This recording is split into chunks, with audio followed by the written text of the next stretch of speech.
Hi friends, my self doctor Shashi Boricha आपका मेरे channel पे बहुत बहुत स्वागत करती हूँ।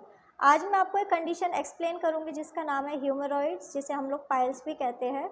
मैं आपको बताऊँगी कि ये क्या होता है, इसमें क्या क्या सिम्टम आते हैं, इसके कॉज क्या है और साथ ही साथ कुछ होम्योपैथिक मेडिसिन जो आप इस कंडीशन के लिए यूज़ कर सकते हैं।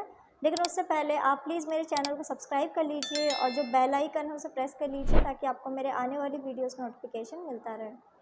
तो चलिए स्टार्ट करते हैं। सबसे पहले आखिर ह्यूमरॉइड क्या होता है। तो ह्यूमरॉइड एक कंडीशन है जिसमें पर्सन को एनल एरिया में लंप फॉर्मेशन होने लग जाता है। लंप होने का मेन रीज़न है कि वहाँ की जो वेन्स है उसमें स्वेलिंग होने लग जाती है, जिसके वजह से पर्सन को गांठे जैसा फील होने लग जाता है।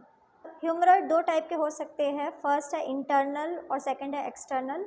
इंटरनल पाइल्स का मतलब है कि जो पाइल्स आपको एनस के अंदर की तरफ हो रहे हैं, जो वेन्स की स्वेलिंग अंदर हो रही है, तो उसे हम लोग इंटरनल पाइल्स कहते हैं। और एक्सटर्नल पाइल्स का मतलब है कि जब लंप आपको बाहर के साइड फॉर्म होने लग जाए और वो आपको दिखती है। अब मैं आपको सिम्टम बता देती हूँ कि अगर किसी पर्सन को पाइल्स हुआ है तो उसमें आपको क्या क्या सिम्टम्स दिखाई देंगे। तो अगर किसी पर्सन को इंटरनल पाइल्स हुए तो उन्हें थोड़े डिफरेंट टाइप के सिम्टम आएंगे और एक्सटर्नल वालों को डिफरेंट सिम्टम आ सकते हैं। तो अगर किसी पर्सन को एक्सटर्नल पाइल्स हुए हैं तो उनको फर्स्ट इंपॉर्टेंट सिम्टम यही है कि उन्हें बहुत ज़्यादा इचिंग होती है, इरिटेशन होती है एनल एरिया में। इसके अलावा ऐसे पर्सन को बहुत ज़्यादा पेन होगा, डिस्कम्फर्ट हो सकता है। ऐसे पर्सन को स्वेलिंग होने लग जाती है एनस के अराउंड और कई बार इनको ब्लीडिंग भी हो सकती है। अब मैं आपको बता देती हूँ कि अगर किसी पर्सन को इंटरनल ह्यूमरॉइड हुआ है तो उसमें उन्हें क्या क्या सिम्टम आ सकते हैं। इंटरनल ह्यूमरॉइड में ऐसा देखा जाएगा कि पर्सन को पेन कम फील होता है, उन्हें डिस्कम्फर्ट भी फील नहीं होगा, लेकिन ऐसे पर्सन को ब्लीडिंग की प्रॉब्लम होती है।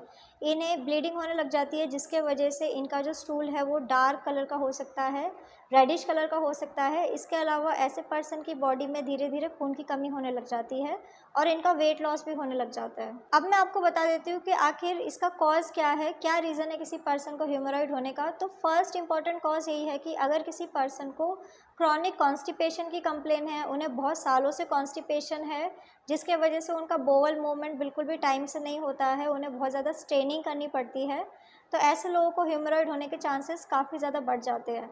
इसके अलावा अगर आपको क्रॉनिक डायरिया की कंप्लेन है, बहुत सालों से आपको डायरिया है क्रॉनिक, तो आपको ये कंप्लेन हो सकती है।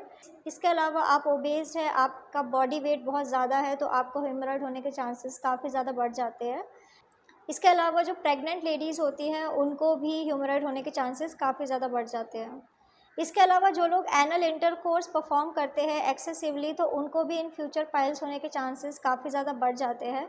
अगर आपकी डाइट ठीक नहीं है, आप डाइट में लो फाइबर लेते हैं, तब भी आपको ह्यूमरॉइड हो सकता है।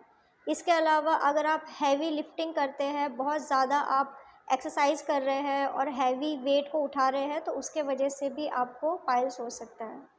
अब मैं आपको इसका कॉम्प्लिकेशन बता देती हूँ कि अगर आप इसका ट्रीटमेंट नहीं कराएंगे तो इन फ्यूचर आपको क्या क्या कॉम्प्लिकेशन हो सकती है। तो फर्स्ट इंपॉर्टेंट कॉम्प्लिकेशन यही है कि आपको एनीमिया हो सकता है, आपके शरीर में खून की कमी हो सकती है। उसका मेन रीज़न यही है कि अगर किसी पर्सन को ब्लीडिंग पाइल्स की कंप्लेन है तो धीरे धीरे उनकी बॉडी का ब्लड आउट होने लग जाता है, जिसके वजह से वो एनीमिक हो जाते हैं, उन्हें बहुत ज़्यादा थकान होने लग जाती है। इसके अलावा ऐसे पर्सन को ब्लड क्लॉट की भी कंप्लेन हो सकती है। अब मैं आपको कुछ होम्योपैथिक मेडिसिन बता देती हूँ जो आप इस कंडीशन के लिए यूज़ कर सकते हैं। तो मेडिसिन जैसे कि आप एलोसोकोट्रीना 30 मेडिसिन का यूज़ कर सकते हैं, आप रेटेनिया 30 मेडिसिन का यूज़ कर सकते हैं। इसके अलावा आप एल्यूमिना 30 मेडिसिन का भी यूज़ कर सकते हैं। ये सारी की सारी मेडिसिन इस कंडीशन के लिए बहुत ही यूज़फुल मेडिसिन है। आपको 4 ड्रॉप दिन में 2 बार डायरेक्ट अपने टंग के ऊपर इस मेडिसिन को यूज़ करना होगा। सो फ्रेंड्स, ये था पाइल्स। मैंने आपको बताया कि ये क्या होता है, इसमें क्या क्या सिम्टम आते हैं, इसके कॉज क्या है और साथ ही साथ कुछ होम्योपैथिक मेडिसिन जो आप इस कंडीशन के लिए यूज़ कर सकते हैं। तो अगर आप किसी भी कंडीशन के लिए मुझसे कंसल्ट करना चाहते हैं तो आप मुझे मेरे व्हाट्सएप नंबर पे मैसेज कर सकते हैं, मैं आपको रिप्लाई करूँगी। तो अगर आपको मेरा ये वीडियो यूज़फुल और इन्फॉर्मेटिव लगा हो तो आप प्लीज़ इसको लाइक कर दीजिए और साथ ही साथ आप मेरे चैनल को सब्सक्राइब कर लीजिए और जो बेल आइकन है उसे प्रेस कर लीजिए ताकि आपको मेरे आने वाली वीडियोस का नोटिफिकेशन मिलता रहे। तो आज के लिए बस इतना ही। Thank you.